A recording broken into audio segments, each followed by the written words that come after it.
मोतीपुर गांव में चंदू नाम का आदमी रहा करता था। वो अपनी पत्नी मीना के साथ खुशी से जीवन बिताया करता था। एक बार जब धान की रोपाई चल रही थी, सभी तैयार होकर खेतों की तरफ जाने लगे। मैं जा रहा हूँ खेत पर, तुम बाद में आ जाना खाना लेके, और भाग्यवान जरा लस्सी भी लेती आना थोड़ा सा। ठीक है, आप जाइए, मैं ले आऊंगी।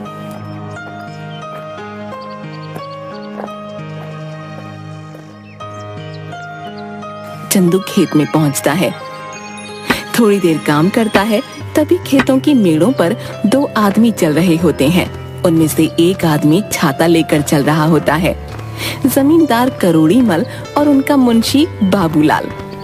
साहब, यह है चंदू, सुना है इसकी फसल बहुत अच्छी निकलती है। इस बार 8 बोरी चावल के लिए इसे बोल देते हैं। करीब है, 2 पैसा कमा लेगा तो दुआ ही देगा। ठीक है बाबूलाल, जाके इसे बता दो।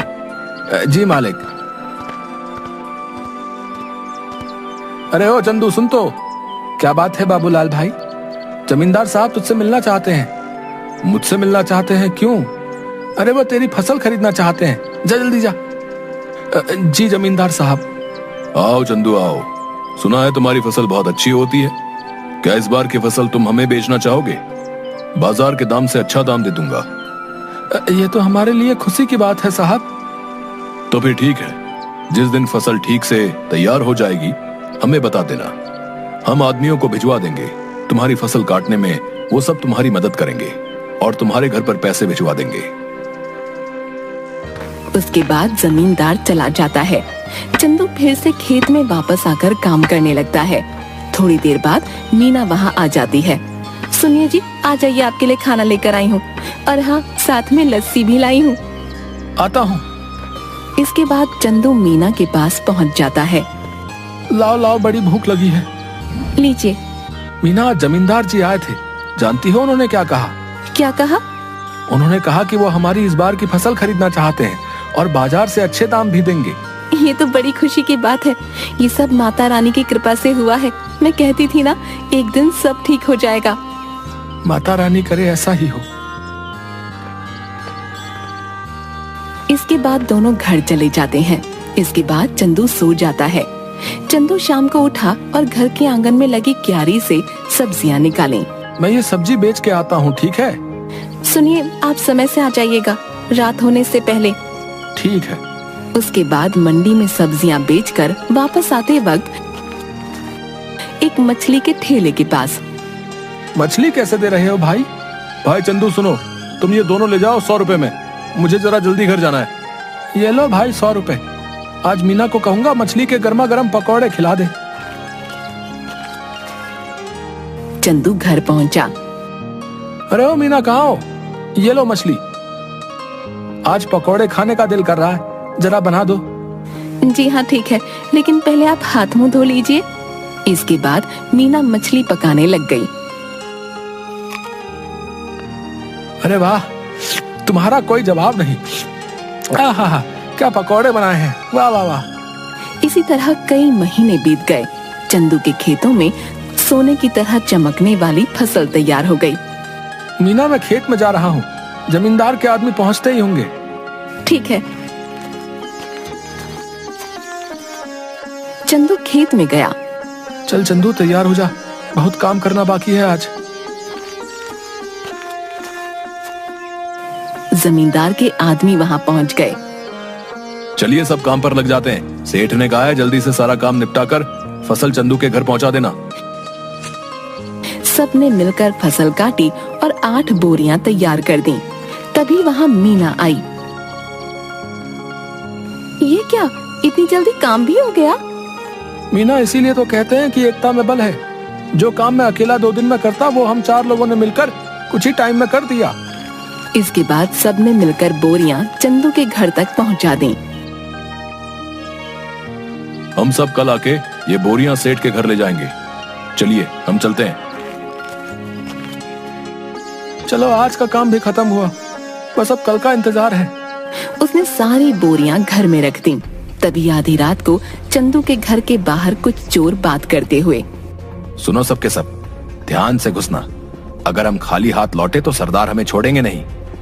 सब धीरे धीरे चंदू के घर से सारी बोरियां चुरा कर ले गए। अगली सुबह चंदू की बीवी, सुनिए जी, उठिए ना, देखिए क्या हो गया। क्या हो गया? चंदू उठिए, उठिए ना। क्या बात है भाग्यवान, ऐसा क्या हो गया जो तुमने सारा घर सर पर उठा लिया है? गोदाम से सारी बोरियां चोरी हो गई हैं। क्या चोरी? कहाँ पे? गोदाम में आइए और खुद ही देख लीजिए। हे भगवान, ये क्या हो गया? जमींदार जी के आदमी कभी भी आ सकते हैं। माता रानी, मैंने किसी के साथ कुछ बुरा नहीं किया, फिर भी मेरे साथ ही क्यों? चंदू घर की सीढ़ियों पर बैठ जाता है। चंदू की आंखों से आंसू आ रहे थे। तभी वहां जमींदार के आदमी आ गए। अरे भाई चंदू, बोरियां तैयार है ना? नहीं भाई, कल रात को ही किसी ने अनाज की बोरियां चोरी कर ली हैं। यह क्या कह रहे हैं भाई? जमींदार जी कहीं गुस्सा ना हो जाए। तुम तो उनका गुस्सा जानते हो ना। चलो उनसे बात तो करनी ही पड़ेगी। चलो अब। चंदू बाबूलाल के साथ जमींदार के घर गया। क्या चंदू, तुम सब खाली हाथ क्यों आ रहे हो? जमींदार जी, कल रात को हमारे घर में चोरी हो गई। सुबह देखा तो गोदाम से सारी बोरियां गायब हो चुकी थी। कहीं तुमने किसी और को तो बेहतर दाम के चक्कर में नहीं बेच दी? नहीं जमींदार जी, मैं सच कह रहा हूँ। सेठ जी, एक ही गांव में रहना है हम सब ने। भला झूठ बोल के कितने दिन बच पाऊंगा? ठीक है, लेकिन अगर मुझे पता चला कि तुमने किसी और को दिया है, तब देखना कि मैं क्या करता हूँ। कुछ दिन तक चंदू और मीना दोनों उदास थे। चंदू सब्जियों को बाजार में बेचता और जो भी कमाता उसे बहुत ध्यान से खर्च करता। चंदू खाना खाने बैठा। सुनिए ना, कितने दिन हो गए हमें इस तरह सब्जियां बेचते हुए, लेकिन हमारा घर मुश्किल से चल पा रहा है। घर के भी हालात ठीक नहीं है। हमारा गुजारा सिर्फ सब्जियां बेचकर नहीं हो सकता। पहले तो अनाज बेचकर हम अच्छे खासे पैसे कमा लेते थे, जिसमें साल भर थोड़ा थोड़ा करके घर चल जाता था। लेकिन अब तो हमें अगली फसल के पक जाने तक इंतजार करना होगा। आप बताइए ना, ऐसे कैसे घर चलेगा? मैं जानता हूँ, लेकिन मैं क्या करूँ, समझ नहीं आ रहा। अचानक चंदू थाली में रखा अचार रोटी के साथ खाने लगता है। अरे भाग्यवान, अचार! क्या अचार? क्या मतलब है? मैं आपको अचार की तरह दिखती हूँ? आप मेरे बारे में ये सब सोचते हैं? नहीं भाग्यवान, मैं तो कह रहा था कि हमारी समस्या का समाधान है ये अचार। कैसे? मेरी बात सुनो ध्यान से। तुम अचार बनाना और मैं अचार लोगों के घर जाके बेचूंगा। पहले हम लोगों को अचार का स्वाद चखाएंगे, उन्हें पसंद आया तो वो खरीद लेंगे। अगर पसंद नहीं आया तो? अरे कैसे नहीं आएगा? मेरी मीना ने जो बनाया है, अंग्रेजी में क्या कहते हैं, फंटास्टिक अचार बनाती हो तुम। है आपने अंग्रेजी कब सीखी? तुम मुझे कम मत समझो। What are you doing? I am very well। देखा? आप तो बड़ी अच्छी अंग्रेजी बोल लेते हैं। दोनों हंसने लगते हैं। इसके बाद मीना अचार बनाने लगी और मीना ने अचार डिब्बों में पैक कर दिया और चंदू चल पड़ा साइकिल लेके। चंदू एक घर पर जाकर रुका। घर पे कोई है भाई? अरे चंदू भैया, आप यहाँ कैसे? ये क्या ले आए? अचार बेचने का काम शुरू किया है, इसीलिए घर घर जाके बेच रहा हूँ। अचार खरीदना चाहेंगी? जरूर, जरा चखाना तो भैया। औरत ने अचार चखा तो उसे बड़ा पसंद आया। भैया ऐसा करो, 1 किलो दे दो। कितना हुआ? 150 रुपए में। ठीक है भैया, अभी पैसे लेकर आती हूँ। चलता हूँ बहन। ऐसे करते करते चंदू दूसरे घर गया। रमेश भैया घर पे हो? अरे चंदू, तू कैसा है भाई? और कैसा चल रहा है सब? उस चोरी के बारे में सुनकर बहुत बुरा लगा यार जान के। जाने दो भाई, क्या कर सकते हैं। अच्छा ये बताओ, अचार खरीदते हो बाहर से? हाँ, क्यों? मैंने अचार बनाना शुरू किया है। क्या बात है, जरा चखाओ तो। चंदू ने उसे थोड़ा सा चखने को दिया। अरे वाह, किसने बनाया? मीना ने। भाभी को कहना बहुत अच्छा अचार बनाती हैं, बड़ा ही कमाल का। बताओ भाई, खरीदोगे? हाँ भाई, क्यों नहीं, दूसरों से भी तो खरीदता ही हूँ, इससे अच्छा तुमसे ना खरीद लूं। ये बताओ कितने में बेच रहे हो? 150 रुपए किलो। ठीक है भाई, 2 किलो दे दो। चंदू ने पैक करके दे दिया। धीरे धीरे उसका सारा अचार बिक गया। चंदू घर पहुंचा। मीना, आप आ गए? कैसा गया आज का दिन? किसी ने खरीदा कुछ अचार? कुछ तो नहीं खरीदा किसी ने। मैंने कहा था ना, मेरा अचार इतना भी खास नहीं है। आपका विचार ही गलत था इसे बेचने का। पूरी बात तो सुन लो। लोगों ने कुछ नहीं, सब कुछ खरीद लिया। देखो जाकर टोकरी में। मीना टोकरी के पास गई। उसने देखा कि टोकरी तो खाली है, यानी कि सारा का सारा अचार बिक गया। मीना बहुत खुश हुई। अब बस तुम ऐसे ही बनाते रहो और मैं घर घर जाकर बेचता रहूंगा। मैं कहती हूँ ना, आप ऐसा करिए, पास के गांव में भी बेचना शुरू करिए। क्या पता वहाँ के लोगों को थोड़ा बहुत पसंद आ जाए। अब हम जितनी जगह जाकर बेचेंगे उतना ही तो हमारा फायदा होगा ना। कल से आप थोड़ा और अधिक अचार लेकर जाना और दूर दूर के गांव तक भी जाना। ठीक कहा तुमने, मैं ऐसा ही करूंगा। कल से तुम ज्यादा से ज्यादा अचार बनाना शुरू करना। आप 1 हफ्ते रुक जाइए। 1 हफ्ते में बहुत सारा अचार बनाकर तैयार कर दूंगी। उसके बाद आप बेचना शुरू कर देना, क्योंकि अचार पकने में भी तो समय लगता है ना। ठीक है, तब तक मैं सब्जियां बेच दिया करूंगा। इससे हमारा घर भी चलेगा और हमें नुकसान भी नहीं होगा। इसके बाद मीना अचार बनाना शुरू कर देती है और कुछ दिनों तक चंदू बाजार में सब्जियां बेचता है। कुछ दिनों में अचार तैयार हो जाता है और चंदू भी बेचना शुरू कर देता है। इस बार चंदू दूर के गांव में जाता है और अचार बेचना शुरू कर देता है। अब धीरे धीरे करके मीना का बनाया हुआ अचार सभी जगह लोकप्रिय हो जाता है। इसके बाद चंदू एक दुकान भी खोल लेता है। अब जो भी ग्राहक आता उसकी दुकान पर ही जाता। एक दिन वहाँ से गुजरते हुए जमींदार जी की नजर चंदू की दुकान पर पड़ी। क्या बात है चंदू, तुम्हारी तो दुकान चल पड़ी। जरा अचार तो चखाना। सुना है तुम्हारी दुकान का अचार सभी को बहुत पसंद आ रहा है। ये तो सबका प्यार है जमींदार साहब। ये लीजिए, आप इसे चख लीजिए।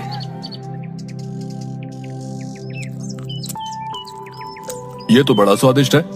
ऐसा करो, हमारे घर पर 60 किलो अचार पहुंचा देना। हमारे यहाँ बहुत बड़ा भंडारा है। 1 हफ्ते में हम तुम्हारे घर पर कुछ लोगों को भेज देंगे रात को, इसलिए तुम सारा सामान तैयार रखना। जी जमींदार साहब। रात को जमींदार के लोग चंदू के घर नहीं पहुँचे। रात भी काफी हो गई थी। ऐसा करिए, आप सो जाइए। अगर कोई आया तो हमें पता चल ही जाएगा, तब उठकर उनका सामान उन्हें दे देंगे। तुम ठीक कहती हो, सो जाना चाहिए। क्या पता वो आज ना आए। चलो सो जाते हैं।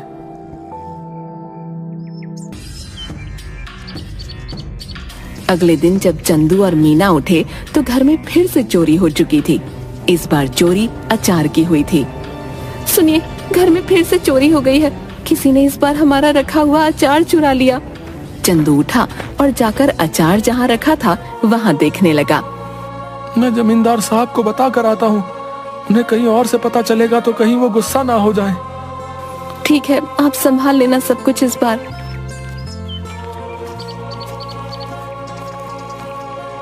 चंदू जमींदार साहब के घर गया। जमींदार साहब, इस बार फिर से आपके लिए जो हमने अचार तैयार किया था वो चोरी हो गया। ये हमेशा मेरे साथ ही क्यों हो रहा है?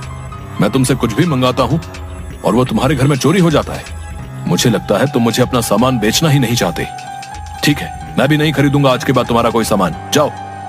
ऐसी बात नहीं है जमींदार साहब, अब खुद ही सोचिए, मैं आपसे दुश्मनी क्यों मोल लूंगा।